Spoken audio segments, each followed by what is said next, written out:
Football's here. Finally. And finally, a week before the season, we get to put Deflategate mostly to bed. Yes, classic timing. It was great how this all worked out. Pretty much like a movie, and whose lifestyle is like a movie, but Tom Brady. The dude won when he really shouldn't have even had to go through all of this. I mean, it was ridiculous. The science wasn't there. The league didn't come out and contradict ESPN. They kept running with this report. The Wells report was at best flawed and at worst completely misleading. Yes. And then they go into the courtroom in New York where they race to get to first, and the judge basically kicks them around the courtroom.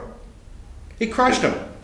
Goodell, what is this, five? I think it was 5 in a row that he's now lost, 6 in a row. Yeah, I mean, dude, Goodell, you're making the league a lot of money.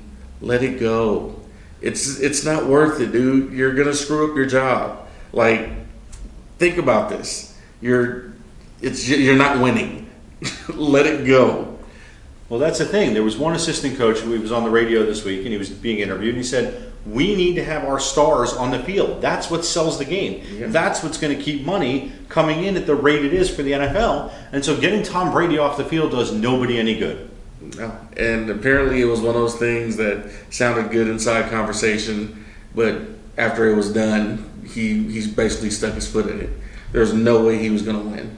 It's going to be real tough for Goodell to recover from this. He's really got to do the next things very close to the vest, play it very smart, because one more misstep like this on the heels of Hardy and Ray Rice and God knows how many other things behind the scenes that the players are unhappy about because the association is livid, then, you know, there could be time, and you're already seeing it with some owners, Kraft, Arthur Blank down in Atlanta, that says, you got to watch yourself, Roger. This may be the end.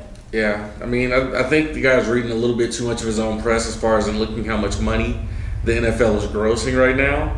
But really, how much of that is due to Roger Goodell and how much of that is in spite of Roger Goodell? So we're in the middle of the U.S. Open, and Serena Williams is going for the calendar Grand Slam, one of the most amazing feats in tennis. She has established herself as one of the best players in history, bar none. But one of the things we keep... What are you looking at? I'm looking at Serena. That's the body of a champion. That's... Ugh. Well, that's the thing. And you're looking at it, and I certainly appreciate it, and you guys can look at it right now.